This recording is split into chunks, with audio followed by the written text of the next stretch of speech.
Hey everybody, it's your host once again, Tech. I'm joined by two friends that I have not had on a podcast in almost a criminally long time. One of them used to Yeah. be a What the co-host fuck, Tech? of mine. They were all all hands are off the steering wheel for this one. I will say that. One of them is my co-host, and we used to interview a bunch of wrestlers and whatnot. And the other one, even farther back in the day. I basically started this shit with you. So You forgot, just threw me away like some Yeah. second-class prostitute. Yeah, Land of dirty misfit prostitute toys himself. over here. So we're talking professional wrestling, to no one's surprise, when you have this little group here. I didn't even introduce you guys. So we have the one and the only, the governor. They better know who I am. The Yeah. governor, Chris Mullins Jr. What's up? And the iconic. Do you like that? Or the uncrowned hero, Zach Zero. How about that one? Sure. That one better? Are you iconic? Can we go with that one? But are I you could the be. iconic? I like iconic, Matt Hardy iconic. Yeah. Australian chicks do butt things. What Iconic. version are you right now? What version are we seeing? I'm like the ROH version when he had his own championship belt, Money Matt. I was just gonna ask if you were like version 2.0 or 3. I wasn't going for like a time era, but okay. Nope, No, Money Matt. what you should have done, you should have picked the Matt Hardy that sat there and played the piano. Yeah, or the one that was on the lawnmower. Should have done that one. Just mowing the lawn nowadays. The mower of lawns. We're talking all in today. It's the main entire focus of today's episode of Regulator Talk. All right, and this is the very first episode that revolves all around wrestling. You know, we give you a little bit of here with gaming news and whatnot, but we're going back to the start of it all. What started this whole train wreck of our friendship, and let's just get into this one. It's all I'll wreck in. your train. I don't even know just the words all in. Their theme song is called All In. You know, Which one? They have two theme songs. That's true. Both of them are named All In. Yeah. There's the one by what is it? Downstate. Downstate. Yeah. Downstate. That was made by the Young Bucks. Matthew Lee Massey, And which is their father. Matthew Lee Massey. Good friend of mine. Actually, I talk to him regularly. All right. Have you seen the poster for the little promotional poster? I really like it. I enjoy it. I've enjoyed the graphical work they've done so far. So this show that. completely really from the minds of Cody Rhodes and the Young Bucks. And I think it's just a crazy thing. If we just dive back in history real quick, of course, you know, me being a 90s baby, not a 90s child, and Chris being alive in the 90s for high school or middle school. I was the whole. No, I was in 2000. shebang. I was like 9. Really? Yeah, I was born in 91. Tech. Okay, so being a 90s child. Call them old? 90s child. I don't know. The governor has no age. It's like Tommy Wiseau. Yeah, I'm just kind of timeless. You experienced WCW, you know, firsthand. Yes, I did. I was only 3 years old, so I didn't really see the chaos too much. But I didn't breathe yet. Come the end of it, you were about 11 or so, you know, or 10. Yeah, I was toward the end of everything. I was about 11, 10 years old when everything finally was getting into, obviously, the WWF invasion. Yeah. Zach's parents hadn't thought of him yet. Or maybe they were thinking of him near the end, you know, of WCW. Where I was, you know, I don't think many people would actually think of what Zach turned out to be. Yeah. I'm just going to throw that out there real quick. I'm taking it as a good thing. Love you, Zach, but I'm just being... One of the A prime child with bookers, crippling depression who loves wrestling. one of the prime bookers of WCW was Dusty Rhodes. And now, here we are, fast forward. You know, the last time we've seen something of this caliber was 1993 of a 10,000 tickets. Here we are in 2018. You know, a much different, you know, time period. And it's crazy. This is the United Center, or what is the 25 arena years here? later. It's this. The Yeah, arena, sure. let me pull it up real quick. Is it the I Sears believe it- Center or the... I believe it's the Sears Center. Like I was gonna say, because the United Center is where the Sears Bulls Center. play. I was gonna say the United Center is where the Bulls play, and I was like, that's way more than 10,000 seats. So I don't know why they only sold 10,000. Yeah, the Sears Center in Chicago. And they do have sponsors, Yeah. I should say that. They got Cracker Barrel, Hot Topic, Pro Wrestling Tees, and TGI Fridays. Cracker Barrel. Yeah, I saw that one, so I was like, all right. Is Cracker Barrel serving Cracker food Barrel at the event? We need to find out, is Cracker Barrel serving food at the event? I know they had Brawl. I know they had a momentary deal where it's just. I was gonna say I'm gonna tweet that at the Young Bucks right now. Tweet it at Cracker Barrel. Ask if we can get a Cracker Barrel brawl where, like, you know, Joey Janela and Hangman are fighting, and just a Cracker Barrel you know, product placement just gets tossed and smashed into somebody. Kind of like one of those like fake prop beer glasses. But I do want to go back to the WCW thing I was talking about with, you know, Dusty Rhodes being a prominent booker of WCW, and now here we are, Cody continuing the legacy. You know, I think that's a great story. You know, all these years later, where Dusty, who had an odd gimmick in WWF at the time, went on to be a great booker. You know, Cody, even though he did start out in WWE, where, you know, at the time Dusty had the NWA and everything, Cody had an odd gimmick, you know, near the end of his career. I love Stardust. Stardust wasn't too bad, okay? I mean, we got a friendship out of Stardust, which we'll be talking about in this card. But I think in the Cody from like 2009, 2010, 2011, that time period to now in the Indies is very much kind of just an older, adapted version of that. There is no, you know, Stardust at all from him. It's kind of like the Jay Lethal, Black Machismo effect. Like, I think he'll probably go back to it later as a laugh. But you know, as a reference, but I don't think he'll ever want to acknowledge it. I you know, we'll get into I was thinking about it. I was thinking, what if we see like almost like a Bullet Club-esque Stardust tomorrow? just a small reference, you know. Not a like, full one. Or just like he has his face painted. Just maybe the face and painted. I don't know. Because obviously WWE can't say, well, nope, we're going to put the copyright on the face paint. I love WWE. We already know that I am totally You're honestly the one that's completely against this one. Zach, I think, is all in for this one, and I am on the fence. And can I defend my stance real quick? Okay, my thing is this is never going to be bigger than anything WWE does ever. And the problem is you have these marks out here. And yes, I'm a mark too, I'll admit it. But there's marks out there that are stupid marks. That literally think that this could literally even potentially have the WWE scared. If anything, I think it's, you know, talent, you know, spotlighting, recruiting. You're going to see. Honestly, if anything, this might actually this, if anything, might screw up the rest of the indies. This will put people on the radar. Well, yeah, because this is the thing that, like, all of a sudden you have Impact right now, who could end up nabbing up a couple of these other guys that aren't an Impact yet. Mm-hmm. Well, and then you have obviously ROH, who actually probably has most of these guys. Yeah, or lockdown with, you know, New Japan help. So yeah. To defend my but the thing is I feel like it could literally screw with the entire indie scene, because it's going to end up shifting all this indie stuff away to these companies like an Impact or a New Japan, mm-hmm. and it's going to cost those smaller indie companies. To defend my statement of why I'm all on the fence is because All In, if it was one and done, I think that'd be fantastic, you know. Or if this was somewheres to bridge the gap between, kind of like the Jericho Cruise. If it's a one and done, it's going to be amazing, you know. But if they start doing it over and over and over, like All In 2, they've already kind of alluded to that. Yeah, they've already kind of like dropped the hint on it, and I'm really worried they're going to announce that tomorrow. And like I said, I don't like that idea. Mm-hmm.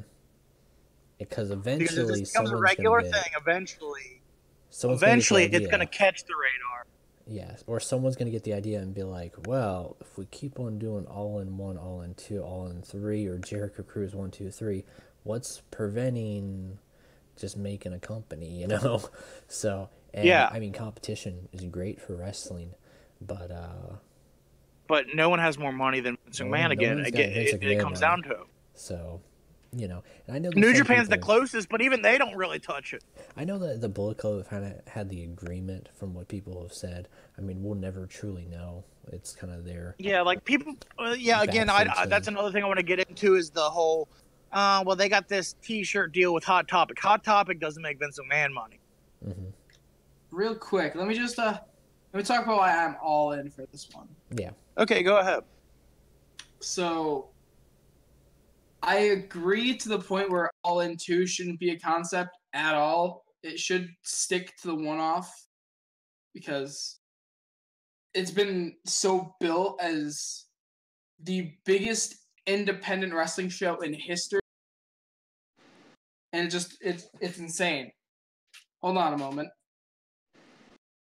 To add also to that, you're seeing 3 different generational perspectives. You got Chris. It's the indie wrestling Woodstock. Yeah, but that's what everyone's been marketing as. You have the Attitude Era perspective with Chris, Ruthless Aggression. With that means I saw top ratings is what they're trying to say. Sorry, Zach. The PG era in that one. All right. So I'm back. Mm-hmm. I saw top ratings is what Tech was trying to say there. I saw good wrestling. So, with All In, the debate with it being competition with WWE it's not. In terms of the financial standpoint of the event and just everything about it, it's not a challenge to the WWE. But the idea of All In being a wrestler-financed event that has been building with some of the biggest names in wrestling right now, a main event that I don't care what anyone says, that's gonna steal maybe the next few months. Omega Pentagon, that's gonna be really good. I have another match I'm actually looking at, and me and Tech had talked about it briefly earlier. This card is let's get into the card looks really good. You'll rarely see events where you got New Japan guys fighting guys from Impact or something like that. And there's a lot of uncertainty because we won't see that anymore, will we, Jeff Jarrett? People like I'm just going to throw this name out because nothing's been confirmed yet, but Neville, we're unsure if he's under contract, and what I've read up on, his non-compete clause, whatever it is, the non-compete clause is no longer void. So there's a lot we can imagine could happen at All In. It's just anything is possible. Well, and then, Zach, real quick, my thing about that is you could say he might have been in a ring at this point. He's not been in a ring and competitive in front of a crowd in over 10 months. That is true. My biggest thing is, is anyone really excited for Neville? Let's be honest. I love Neville. I think, he was cool, but the thing is 10 months. Look at everything that's happened. 10 months ago, we didn't really even know who Elias was. I think with the Neville thing, it depends heavily what company he goes to. I couldn't really see him being a crazy New Japan guy. Impact, yeah, and ROH, yeah. And I'm looking at this card here, and this is just before we get into the actual, thinking about what's going to happen in each match. Lethal is facing the winner of that pre-show battle royale for the title on this card. I didn't think it was actually on this card. I thought it was later. It's actually on this card. Yep. The battle royale's on the pre-show. What if they did Lethal versus Neville for the ROH World title instantly like that? That would just a crazy concept, and they kind of they could mix together, but I don't know. I guess you guys want to get into the 0 hour, as they're calling it. Let's start the pre-show. So let's start with the tag team match first. Before we get into the over the budget battle royale. Let's start with we got the Briscoe brothers, Jay and Mark, taking on SoCal Uncensored, which is Frankie Kazarian and Scorpio Sky. Briscoes, I think. What do you guys think? That's the thing is SoCal Uncensored. I'll admit, I used to watch ROH pretty regularly and whatnot, but I kind of fell off the map. SoCal Uncensored is something new to me. Like, I've seen them vaguely. I obviously remember, what was it, The Addiction, they were called? Mm-hmm. It was Kazarian and Daniels. Mm-hmm. And then I guess Scorpio Sky is now a part of them. Or is he part of this trio, or did he just completely drop? Yeah, he's in that little trio. Okay, I was going to say, so he didn't drop Kazarian. No. Because I know they teased it when Kazarian joined Bullet Club for like a day. So, I'm going to go with probably SoCal Uncensored, because I've been paying more attention to Scorpio Sky and Ring of Honor. Mm-hmm. Scorpio Sky is pretty good. Yeah, Scorpio Sky, I really love. Mm-hmm. I'm glad that they have something for him, because he's a guy who, like you won't hear me say many good things about indie guys. He's a guy that excites me in the ring. I think if the Briscoes can take a loss, just get that out there, no problem. I think it would be very beneficial to SoCal if they win. I think just because it's a pre-show thing, and they want to get eyes, because that's going to be.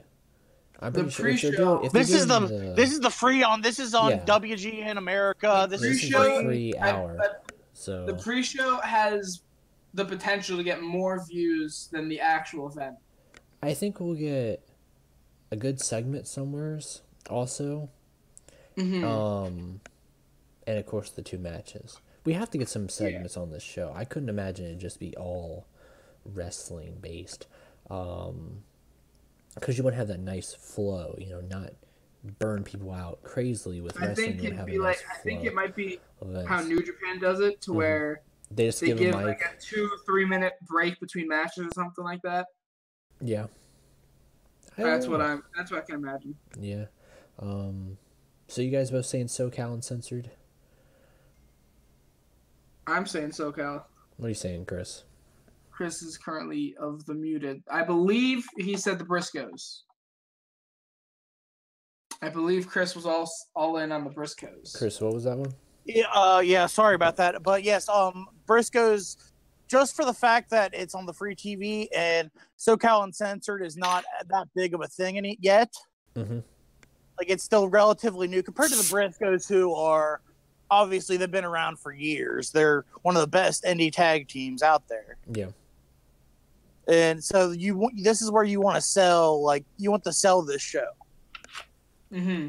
And you put over the team that everyone loves. Like, that's the thing is I don't hear many people that don't like the Briscoes. Yeah.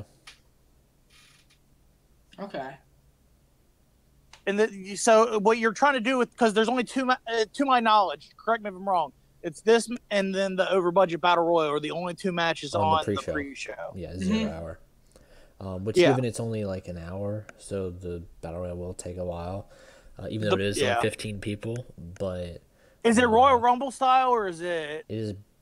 It says battle royale. So it's like that. I think it's just the base battle royal. Yeah. Everyone's in the ring at the same time. Yeah. Okay, so it's like the New Japan thing. Oh no, New Japan wasn't really. No, New Japan wasn't like that. I'd be cooler if it was like a Rumble style, but I think 15 is a weird number if they were to do it that way.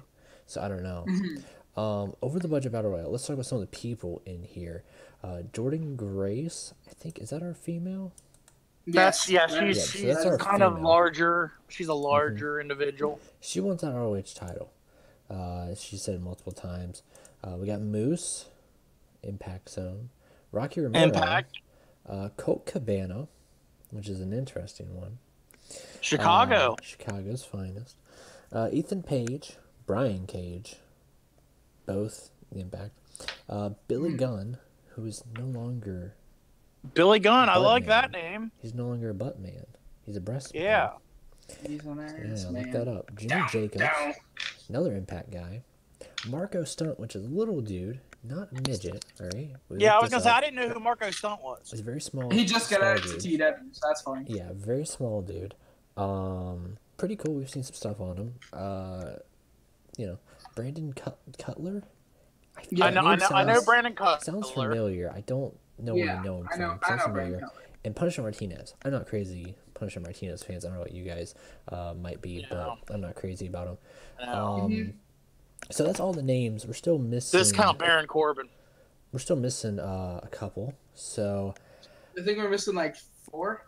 I'm gonna say. Are we missing 4? I'm gonna say they rounded off at 5. So if there's 15 guys, I think there's gonna be 5 surprises. Let's see, 1, 2, 3, 4, 5, 6, 7, 8, 9, 10, 11. I feel like some more names have been announced, but we just haven't got them updated yet. Well, that's what someone was saying. Someone was saying, I don't know if they were memeing or if they were being serious. Someone said Virgil. Yes, someone said, I forget who said Virgil. I don't know why. I could see that for some reason because it is over the needs budget. Money. Yeah, the over. He needs money. Wait, why did I join? Oh, yeah, we're in the middle of a podcast. Oh, you are? Get out of here, Goof. Yeah, just in the recording studio. Just in the recording studio for shits and giggles. Yep. Goof's gonna listen over to that one. He's gonna be like, "Wait a a minute." Not even thinking about that one. He's gonna be like, "Wait a minute." I wonder why they're in the recording studio. Yep, sorry about that, ladies and gentlemen. Some people can't read. It's okay. It's okay. So, with the 15-person Battle Royale to determine the number one contender to the ROH World Champion, and they're going to take them on later on the actual show here in the 0 hour. I think it's going to be someone not announced. I don't think it's going to be... It's going to be someone not announced. That's almost confirmed. That's all but confirmed because the list that they confirmed, it's a decent one, but I don't see anyone that really sticks out where I'm like, hey, I really want to see them wrestle Jay Lethal for the ROH title. So give me someone crazy that you think is going to win this and going to go on to face Lethal. I already told you guys, I'm thinking if this is a Neville thing, this is where else would you make it a big of an impact? You know, like Neville would be a good name here. What about like a Jake Hager? We've seen a lot of wrestlers leave WWE and then go to some random company and kind of just flop, you know? I think if you go out of WWE, you need to make the biggest impact as possible. Not saying you need to go to Impact, you know, or ROH or New Japan, but you need to do something big. And this right here literally is, you know, is a big opportunity, you know, for post WWE for some people. You know, what about Brian Pillman Jr.? I'm gonna say someone that nobody's thought of this entire show. Austin Aries. Oh, please no. I hate seeing him on Thursdays. Why would I want to see him again? I love Austin Aries. He's great. Aries and Don't wish that upon us. Aries is Impact champ. So yes. It kind of adds more flavor and notoriety to the whole belt collector thing. World champ. Is he still collecting all kinds of belts, or has he lost those belts? He's still carrying around a couple. He's still carrying a couple. I was gonna say because he doesn't wear any of the other ones on Impact anymore. Yeah, but that would be a crazy concept. The ROH World Champion taking on the Impact World Champion in a completely independent, the biggest independent event since 1993. It's crazy. So I like that idea too. What was yours, Chris? You say you gave us a random one. I said Jake Hager. Oh, I think I said Brian Pillman Jr. I was like, I don't know if I he'll did win say Brian that, Pillman Jr., but I said Jake Hager before that. I think Hager's a good one. Yeah. That's a pretty good one. I don't know. It's up in the air. It could be anybody. Yeah. All right. Well, there's the 0 hour right there. At least what's been kind of talked about. We're gonna take this bottom to the top here in the match card that I'm looking at. I'm looking at the same one. Because I think Cody will end it off as the main event. I'm gonna be completely honest with you. And this is a hard thing to put the main event on. Do you put the main event on the ROH title, the NWA title, some singles match? And they're not going to put it, as much as I think the Chicago Street Fight's going to be good, I don't think they'll put it on that. I don't think they'll put it on a tag team match. I don't think they'll put it on Stephen Amell. I'm pretty sure they made an announcement. 6-man tag is made. Yeah, it's the Bucks and Ibushi. The Bucks and Ibushi versus Mysterio and the other Hispanic individuals. Bandito. So if that, I don't think that should be the main event at all. That's what they're saying is the main event. If that's the main event, being the elite. We'll get to that match because news has kind of broke out about one of the Jackson brothers, which will be interesting. But we'll just start with the first one, which is still a very big one to talk about.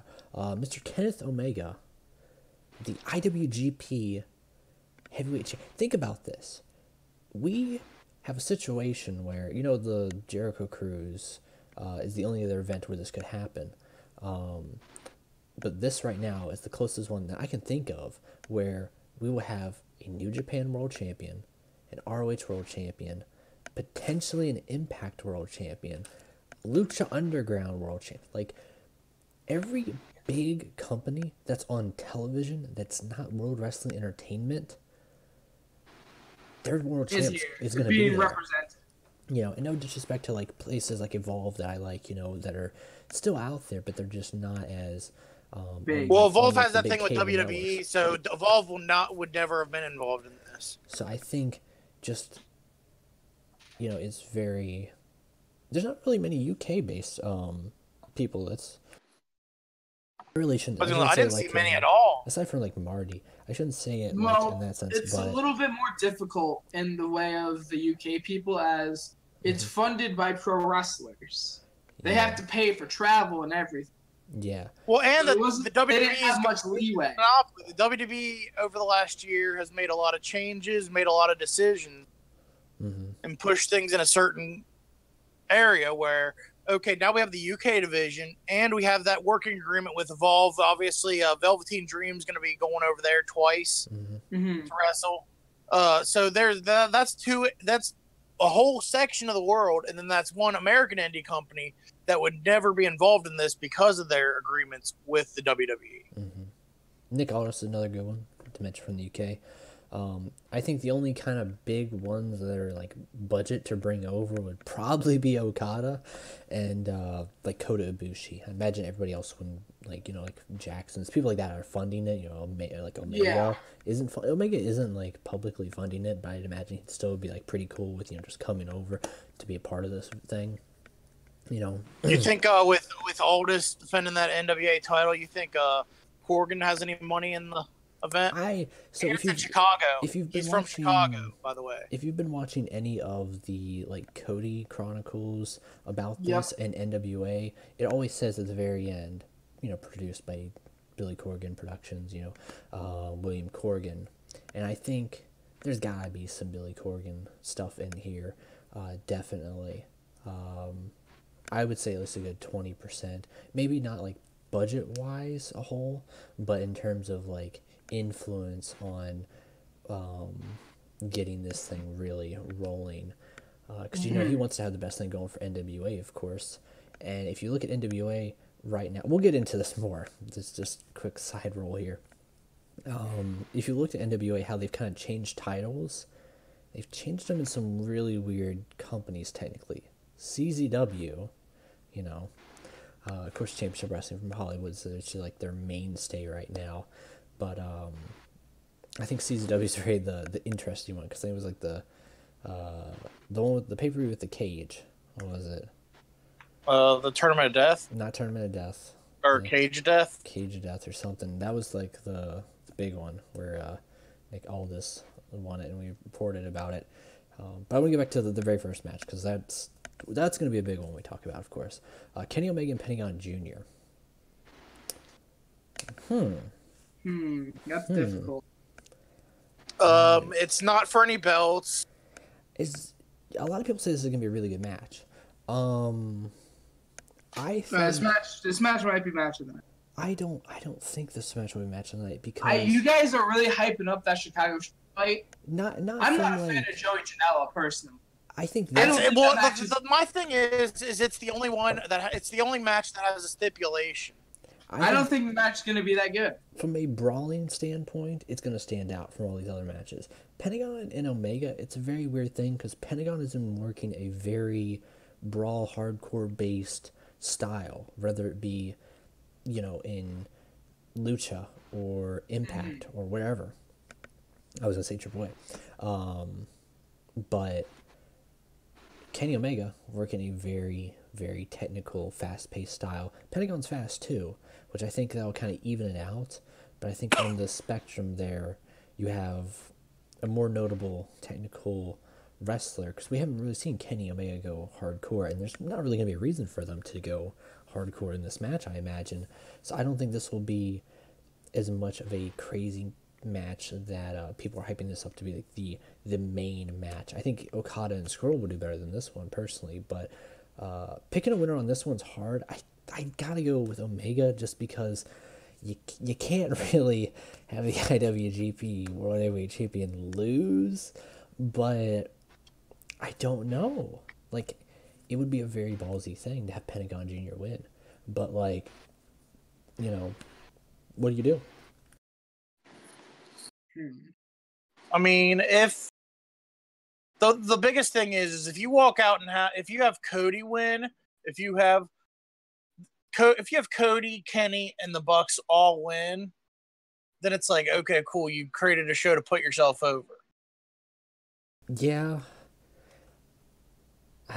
But I think that's probably what might happen though. So I don't know. I'm saying Omega. As much as I love Pentagon Jr. I'm a big Pentagon fan too, and I'm more Pentagon than Omega. I got the Kenny Omega pop over here. I got the Pentagon mask over here.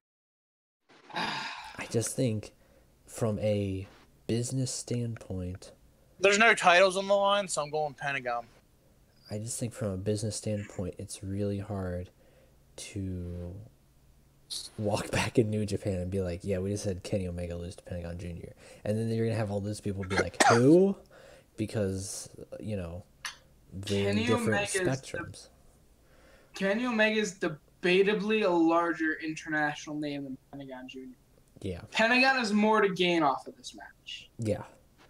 Kenny really does everything to lose. The title's not on the line. It's just technically a random, you know, wrestling event. And even though it is still, you know, the biggest wrestling event, I don't think it hurts the IWGP title if he loses. No. Now, I already, you know, that's another podcast to get into with the IWGP title situation. But I think him losing, you know, isn't necessarily about title prestige. I think it's from a business standpoint that would kind of hurt the other guys. So that's why I say Kenny's, you know, in my mind, I think Kenny's got to get this one up, sadly, on Pentagon. But okay. Next up, we'll go with Lethal versus the winner of the over budget battle royale. We'll just go with all of our decisions here: Jake Hager, Neville, and Austin Aries. I'm gonna say hands down, no matter the three of them, Lethal is gonna retain. It's the ROH title. I think that's. We'll get into this later. This isn't the title that changes hands. ROH, they'll protect it. It'd be crazy if ROH was like, yeah, just change the. Yeah, just give it to whoever. We'll work out a deal with them probably. Yeah. I don't think that'll happen, but we know, you know. This won't be the title that changed if there was a title change. Aries is under contract with. Is he? He's worked multiple Ring of Honor shows, like many of their events. He's worked recently. He won against Silas Young for the TV title a few. I did not know about that. Yeah, so I'm going with Aries for the ROH title. What do you say, Chris? I don't see Lethal losing it. Yeah, out of Hager, Neville, and Aries, I don't see him losing it. Next up is a 4-way match to promote Women's wrestling between some of my favorite women. Britt Baker, Chelsea Green, Tessa Blanchard, and Madison Rayne. Chelsea Green. Tessa Blanchard. That's a bold one. That's a bold one. Cincinnati's not going to win. Tessa Blanchard or Madison Rayne? The Crimson Chin is not going to win. I don't know. It's a weird situation where Madison Rayne's great, but are they going to promote this new era of women's wrestling? I was sitting on Madison Rayne because she's in the Mae Young Classic. I know that's not completely over there. Yeah. But it's just kind of weird how she's all in. This was booked before the Mae Young Classic. That's true, yeah. But, she probably was like, hey, let me finish my other. Yeah, let me finish my indie dates. Yeah, what date you got? All in. Yeah, I was like, well, we kind of said yes, but all right. Oof. Yeah, bad on our part, but definitely a cool down match. Something crazy will happen, and that'll be the cool down. And then here's another match, which I think will be a cool down match.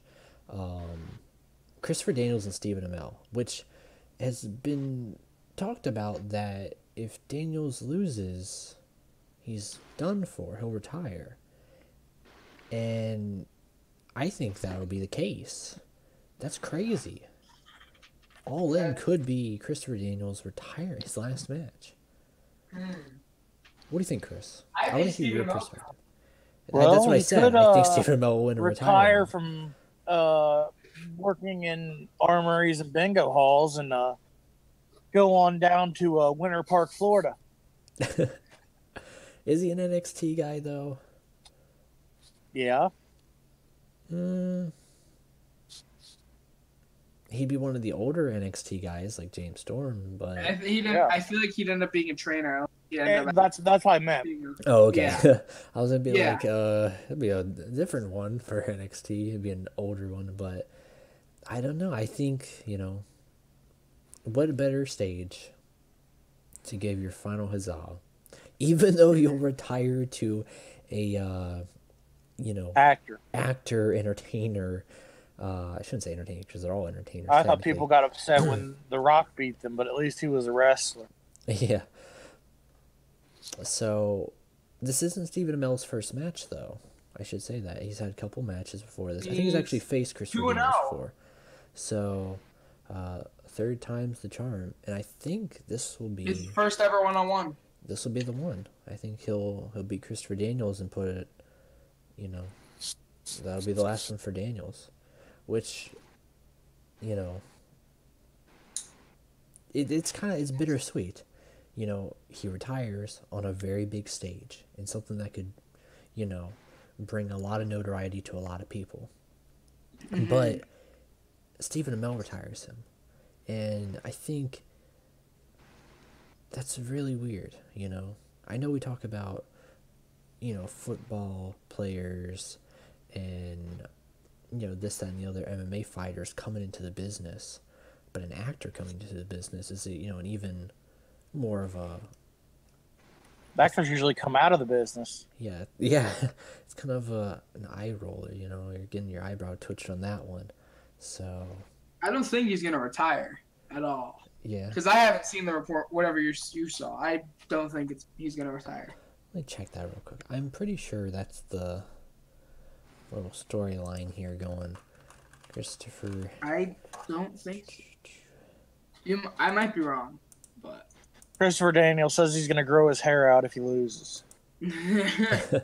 Christopher Daniels will actually become Curry Man. Christopher Daniels will become Christina Daniels. Surgery. Live on All In. Oh, that's great. Yeah, this little thing that I'm reading doesn't say it, but from what I've watched, I swore that was kind of like hinted towards. I say Stephen Amell's got this one. What are your guys' two? You said Stephen Amell, Zach. Yes, Stephen Amell for the simple fact that he's the more widely known name, and that's again one of those things. It's like what WWE does. WWE does, and it's a smart business decision. You put the person that's more widely known by non-wrestling fans, and then they'll say, "Oh, hey, he was doing this." Mm-hmm.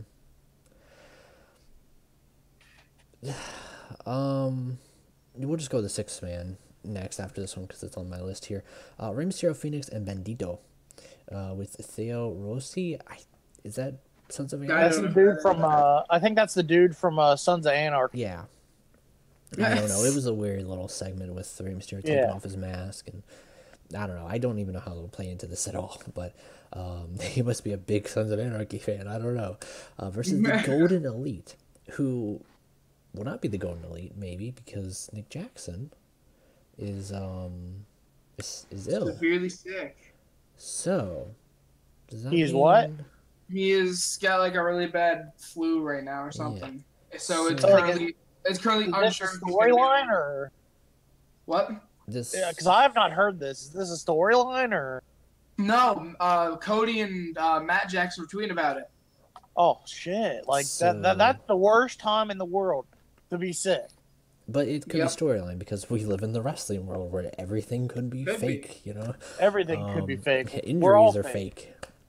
And it's like, the only person they could put in place, from my mind, where this would make sense. I know people will be like, we'll just put Neville in there. No, that doesn't make sense, dude. That's stupid.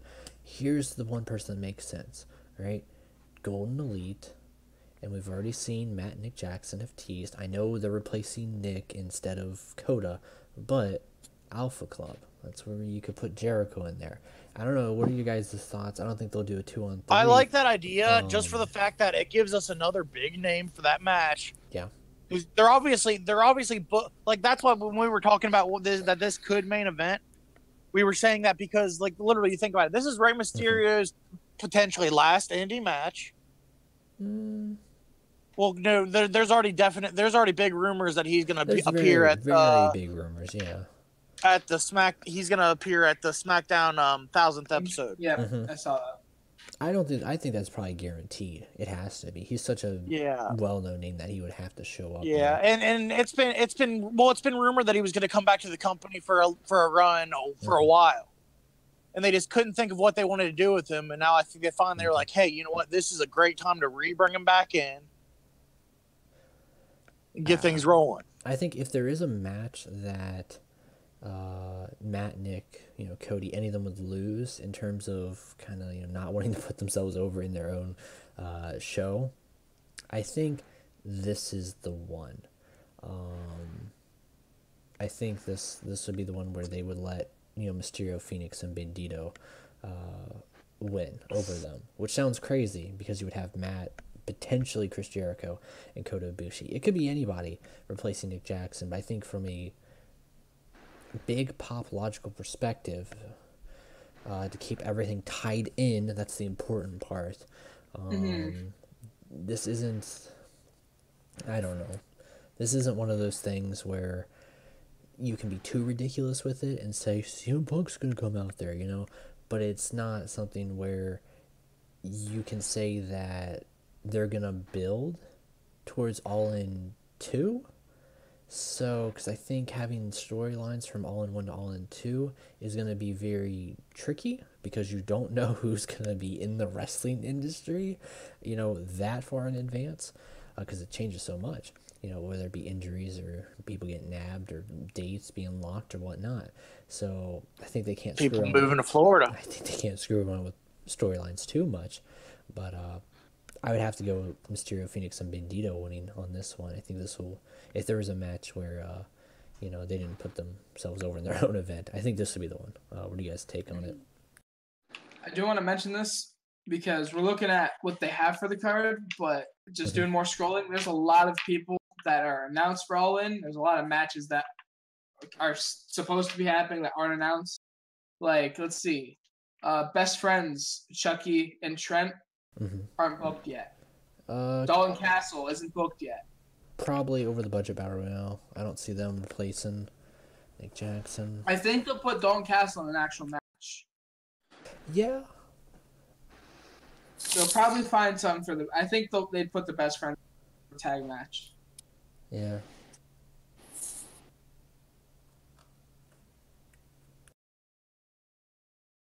I don't know. Anything could happen. Anything. Like I said, that's what really adds. That's what really adds to this. They could add matches to this also, Oh yeah, there's definitely. What I recall, before they started announcing matches, they said they weren't going to give everything. Yeah, like we and have I some fully believe that we still got a lot more. Empty matches here, with just stuff on the spot.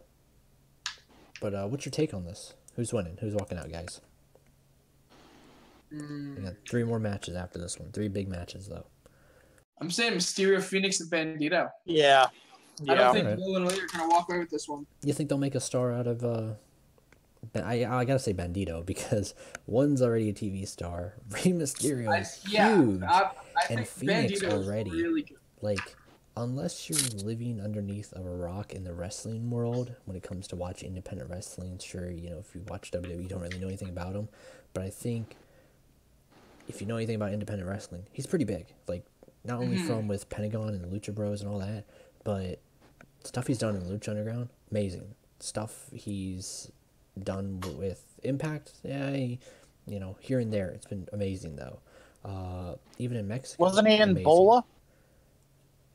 I believe he was. Yeah. Yeah. I don't know if it was this year or last year. It was either this year or last year, but I'm pretty sure he was in Bola. And everyone does great in Bola. I mean, probably shouldn't say everyone, but I'd say vast majority. majority. Everyone comes out of it looking good. Yeah. It's one of those things where you just go into it kind of like you want to give it your all. All right.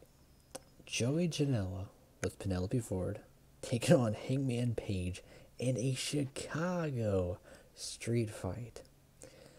Here's where we get those Cracker Barrel barrels. Joey Janela.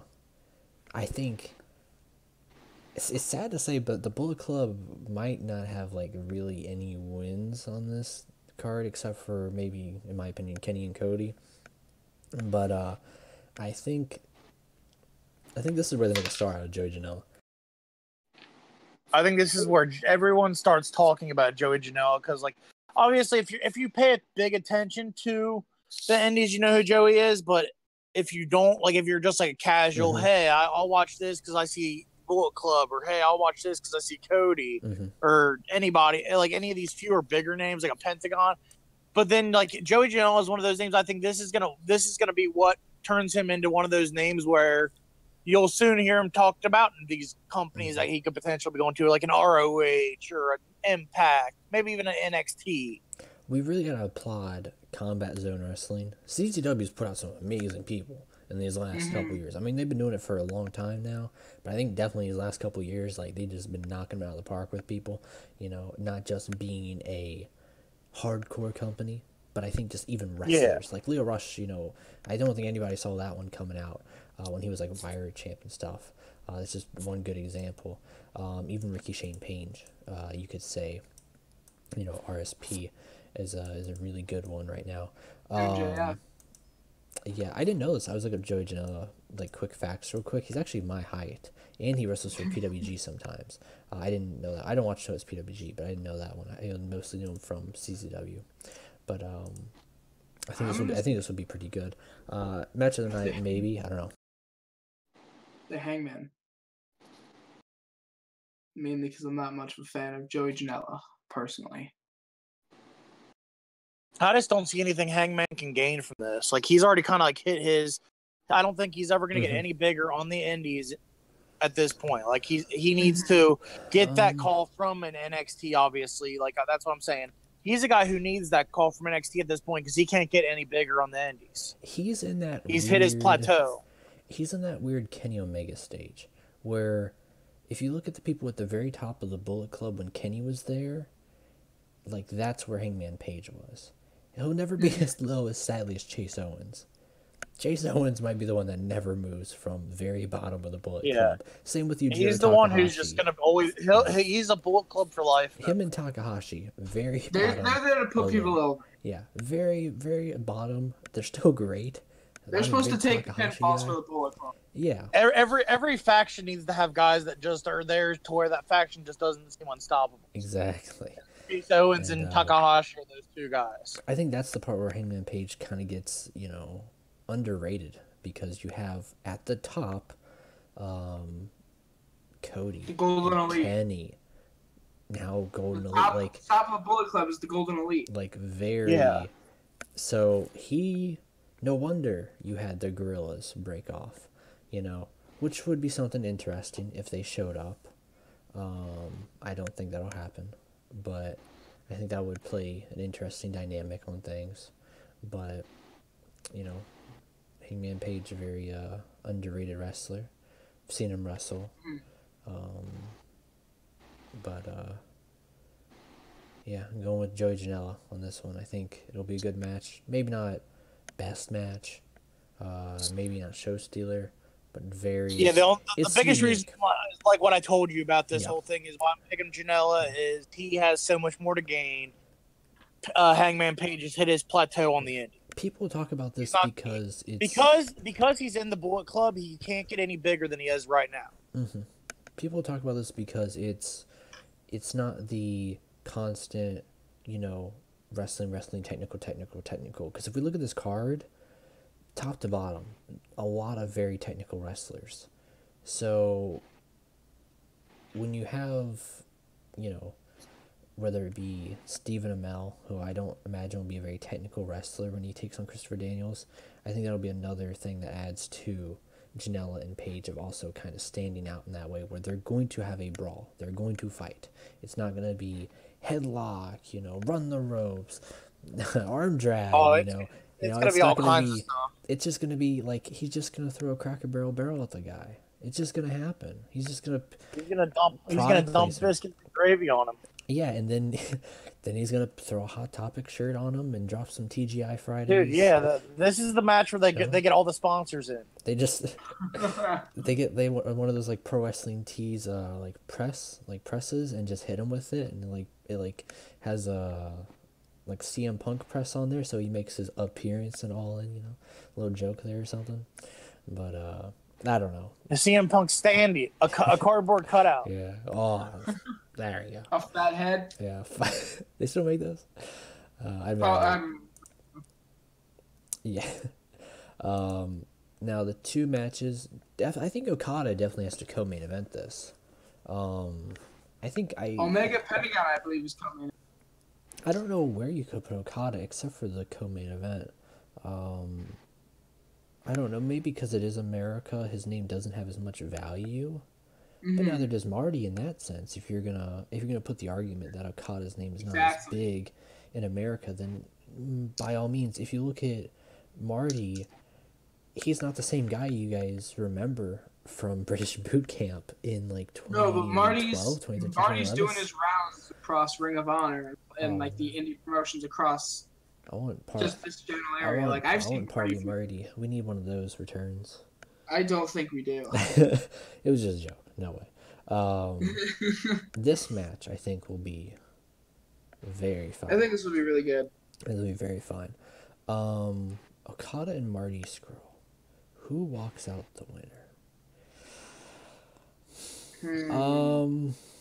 Okada just lost. He needs it. He needs it more. I think they're gonna put over Okada. He needs it more. Someone was talking about how this isn't. It's kind of like the Omega Pentagon thing. It's two people who kind of. It's a weird pairing, And in all respect to Okada, Marty needs a different match, someone that's more his style. So this is very interesting, So I forget who wrote this. Someone wrote an article on it that I read about a week and a half ago, where it was like Marty needs a different match compared to Okada. He needs more of a smaller guy that's going to do the high flying stuff with him. Yeah, it almost seems in sense where Okada Omega should have faced each other, and Pentagon and Marty should have faced each other. Do we really want to see another Omega Okada? No. No, the answer is no. But an all-in version, because this will be their first ever match in America. This will be their 5th match, period. Yeah. But it'd be the first in America. I think the venue setting matters a lot. They don't have enough time for the... They don't have enough time. Yeah, they don't have enough for the 90-minute, 60-minute classic. They got too many people to book. I gotta go with Okada on this one. If Marty gets Okada, that'd be pretty interesting. I don't know. I don't think this match really helps either guy, though. If Okada wins, he's still Okada. Like, he is Kazuchika. But if he loses, that's okay. You lost your title to Omega, then you lost to Marty Scurll. Then you're dropped further down. It's where he's taking this downhill slope of he's got to pick himself back up. So it helps him if he wins because it's like, hey, I'm kind of rebounding. But it helps him if he loses because then it tells that story of I've got to fall really far before I can go all the way back up. And for Marty, if he wins, he beats, an already down Okada. And if you lose, he just loses. He's Marty Scurll. People are still gonna be like, villain, whoop whoop, all that. So I don't know. I go with Okada on this one. What are you guys feeling? Yep. Okada. Okada. All right. In the main event. And by the way, just announced for the main event, Earl Hebner's the ref. Well, that works out perfectly if it is the NWA World Heavyweight Championship match. Right? I don't think it's gonna be. I don't think it's the main event. You're saying the main event is going to be the 6-man tag team match. Why would they waste Earl Hebner on that? No, Earl Hebner's refereeing the NWA title. Oh, okay. I thought you were saying just in general the main event. I'm pretty certain they said that the 6-man was going to main event. Mm-hmm. I'm just going off what I heard on Being the Elite. I've heard things also. Guys, let's not do that. I don't know if we're watching the same episode, Zach, but I swore also... The episode they announced Kenny versus Pentagon. I swore they were talking about Daniels putting his career on the line. I don't know if we're watching the same episode. I don't know. I don't think that happened. I don't know. I must be hallucinating or something. But maybe Nick Aldis and Cody Rhodes with Brandy Rhodes. Maybe they're going to put Stephen Amell in the main event. Potentially with the Bear. Why did they put the Bear in the 6-man match? And Earl Hebner's the referee. And I like that element. I don't think we'll get a weird Earl Hebner screw job, but it just seems really random. Yeah. Another name to potentially see. By the way, sorry for interrupting. It's all right. Another name to potentially see. I just saw that he is in Chicago. He is taking part in the festivities. Is Sean Waltman. Oh God. Over the Bushy Battle Royale. That's the only thing that makes sense. This NWA World Heavyweight title match. I've been following this very, very closely, watching all of whether it be Cody's videos or just the 10 pounds of gold, which I could not recommend enough. If you for some reason don't watch it, it's so good. There is a time for at least a solid maybe 4 months, even longer when they had the channel, where I still had more subscribers than that channel while they were doing the 10 pounds of gold. They have surpassed me now, so congrats to them. And it's one of the things where criminally underrated. The documentary that Billy Corgan is putting out, showcasing this title and the emotion for it, whether it be Tim Storm, Josephus, Nick Aldis, Crimson, Tommy Mercer, the whole 9 yards. If you want to talk about criminally underrated, talk about the NWA champion. Yeah, well, I think he's doing an amazing job right now of defending it. But before the NWA championship, what was he doing? Huh? Before the NWA championship, what was Nick Aldis doing? I don't even know where he was wrestling. I couldn't tell you that. Impact. Exactly. Impact. No, he wasn't in Impact. He was gone. He was doing indie stuff. Oh. Well, didn't he come back for one Global Force thing? He might have. He might have, and then that was it. It was kind of one of those weird things where they brought in Matt Morgan also, this Chris Masters, just a bunch of just random one-offs. So I don't know. I think he's done an amazing job with this belt. I think the emotion that if you follow this is very high. Whether it's Nick Aldis is doing this for his son to show that this is what a working man, a hard man, a father is supposed to be, a champion is supposed to be in life. And it's pretty beautiful from just how it's portrayed in Billy Corgan's little 10 pounds of gold documentary.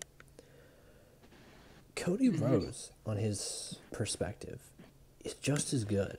You get a shot of Nick Aldis and his son with the title, and it's really good. But at the same time... No, question, Tech. Does his son get in the ring and take his shirt off? No, he did not pull Goldberg's son. But... Darn. The story doesn't involve someone without a shirt. It's Dusty Rhodes, plot twist. And they show, Cody and Dusty, in the same aspect where Nick Aldis is that father fighting, for his son with the belt, but Cody is the son trying to fight now for his father and for his father's belt. And it's like, how the hell do you pick a winner between that? Like, it's so, when you add all the layers to this needs to be the main event, without a doubt. Like, this, if this wasn't the main event, it'd be retarded. I'm gonna be completely honest. This would be stupid if you were to put the 6-man match, Omega and Pentagon, Okada and Marty, like, out of selfishness, all those matches don't deserve to be on there. You could put maybe Lethal and justifiably the 0 hour over budget battle royale winner, but it better be a damn good, justification winner. I think this match, from a pure stake storyline emotion, like, this is when they need to get over their marquee selves of Okada, Omega need to main event every single 90-minute match, every pay-per-view. That's when they need to get over that, and they need to look at Billy Corgan's done a hell of a job building this story for them, with them. And it's really hard to pick a winner. I think I'll give kind of pros and cons real quick for you guys, just give some input also. Nick Aldis, if he wins this, he's bigger than Cody. He's bigger than the Bullet Club. He has put the NWA World title back on the map as himself, under a new era, But if he loses it, where does Nick Aldis go? Who knows? If Cody loses this, he's still Cody Rhodes. He still had a very probably successful all-in event with the Bucks, so he doesn't lose anything, But if he wins this for Dusty. He wins this for his father, his family. He brings the belt home, and he gives that unprecedented prestige to the belt on a global scale with Billy Corgan, with the Bullet Club, with everything. So it's like, does Billy Corgan want the title to be redefined by Nick Aldis, or does he want it to be reshaped, kind of with that mixture of the past with Dusty, but now under Cody? Because they're two. Either way, I think we're getting very, very close to NWA and our television program. Yeah, I think NWA. This could be the one that sets the NWA return to being a legitimate promotion. Yeah, and that's what they need. Because NWA currently is not a promotion. It is not a promotion. It is just going from company to company. I guess their home base, would be what, Championship Wrestling from Hollywood? Yeah. Yeah, it's an alliance. You could say that's where their home base is, but from the title is the main focus. Billy Corgan owns more of the NWA titles. This is the only one that's the focus. That's the only one that. Yeah, this is the only one. That's what I don't know. I don't even know the other one, but there's a lot more titles. There's a ton of more titles. Yeah. But Nick Aldis is going country to country, defending this belt all over the place. I mean, we can talk to William in Northern Ireland defending the belt. Just going everywhere. And sure, Cody could do the same thing, especially because Cody is the international star, also going to Japan. Cody literally can go everywhere, and he has a namestay in every country that he'd be doing this in the world. And just imagine the belt in New Japan with him walking out there with it or something, or ROH walking out with it. I mean, we've already seen it on ROH a couple times with Nick Aldis, but under Cody, who knows? I don't know if if there would be any match where there was a title change. I think this is the one. And I'm gonna say, I know I've kind of been building to it. You guys are probably like, he's gonna say Cody. I'm gonna say Nick Aldis wins this one. Kind of tease. I haven't taken a Bullet Club. By the way, for those counting, I've not taken a Bullet Club member all night. Things are changing right here. All right. I'm taking Cody. So you're thinking? I didn't think anyone else was gonna pick Nick Aldis. Go Nick. Really? I was not expecting. I thought Nick Aldis were gonna be on. I don't see them losing all their matches, and because I've picked in the way I have, I'm picking it based on what I think has to happen, based on what I've already picked. Okay. I think definitely this will be match of the night. Most talked about match of the night, storyline, best match. Maybe not the best technical match, but I think with storytelling and all, it's most likely going to be. This is something that I think wrestling is missing a lot of very heavily recently, is that you need a story that people can get heavily invested in. And it's not, you can have ridiculous stories that people still love, but I think this one is such a pure story from both perspectives of how I've portrayed it with, Nick is the father fighting for his son. Cody is the son fighting for his father. And they've even brought in Brandy to tell her perspective on saying Cody has changed since Dusty's passing, saying that he wanted to be the one to represent the family, and do what was wrong with Dusty, because Dusty never held a WWE title. He never held the big one. But did Cody ever need to really do that? Because now Cody's reinvented himself, and he said it before, WWE is nice, WWE is great, but they don't own wrestling. Exactly. And I just think if NWA was to boot up doing pay-per-views or doing television, I think Cody's very much harder to, unless they do the TNA route of just taping consecutively, it's much more difficult to get him to, be here for every single, television. Where Nick Aldis would be like, he's got nothing else to do, and that's not a bad thing. I'm just saying, like, he's not tied down by Impact, he's not tied down by ROH or New Japan, and I think that's what makes him special in pro wrestling. Because if we look at this card, no offense, because our brother needs money, I'm gonna be honest, alright? Brother needs money. But if you look at it, like, you have guys who work, in Impact and New Japan, in ROH. Like, you guys, people working in those three companies, all very different. And even Lucha Underground, we've talked about this before. CZW, Lucha, and Impact have all kind of molded together as one thing. You can't really tell the difference between the three. They all have like the same roster. Now the stories they tell is debatably different. a bad thing. The stories they tell is different, but I think just from a roster standpoint, they portray the characters different. You don't necessarily have that special person that is like only with you. I think that's what makes WWE so special too, is like when they tie someone down, like that is the only place you can watch them, Yeah. And New Japan and ROH very much similar in many senses. The only thing different is that there's far more exclusive people in New Japan that are not leaving Japan at all, for anything. Yeah. For anything, Like when you hear Naito's going to America, you're like, what the heck? You don't expect that one. But names like Flip, exclusive to Ring of Honor now. Flip's an interesting one to talk about also. Let's talk about him. If we're going to talk about All In, let's talk about who's all out. Flip Gordon.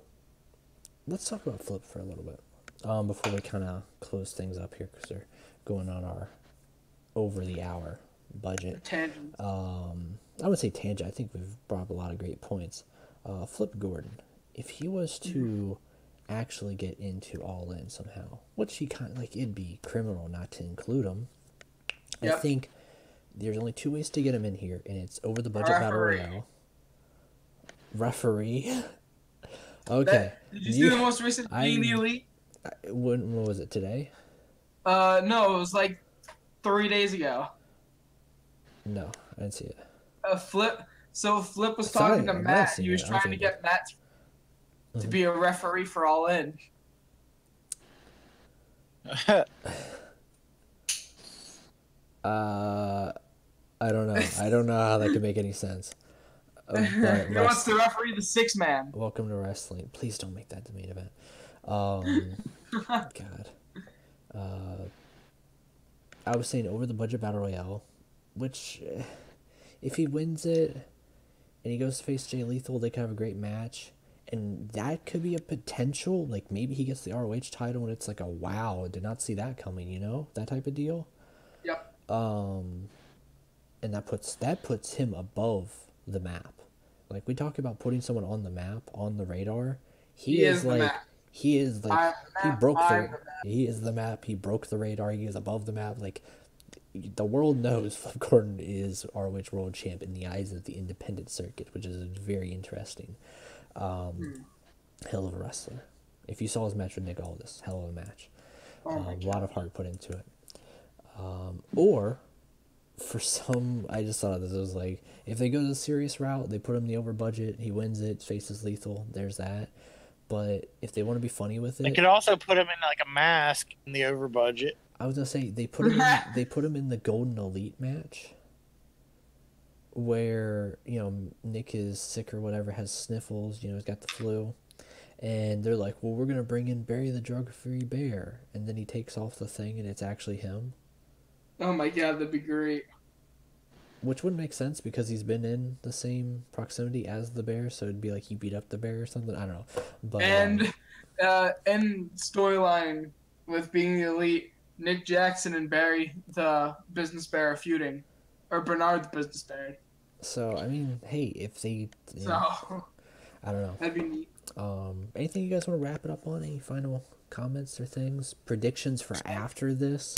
Not necessarily All In 2 because wrestling changes so much. After this, but portion of these individuals within the next 8 months are heading to Florida.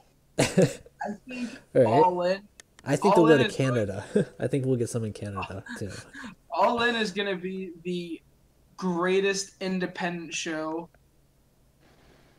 in a long time, if not ever. But I don't think it's going to be able to live up to the hype that it's given itself. I don't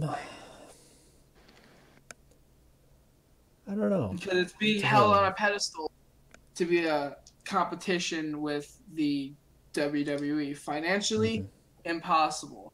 Roster-wise, I could agree roster-wise. I don't know where this will take us, honestly.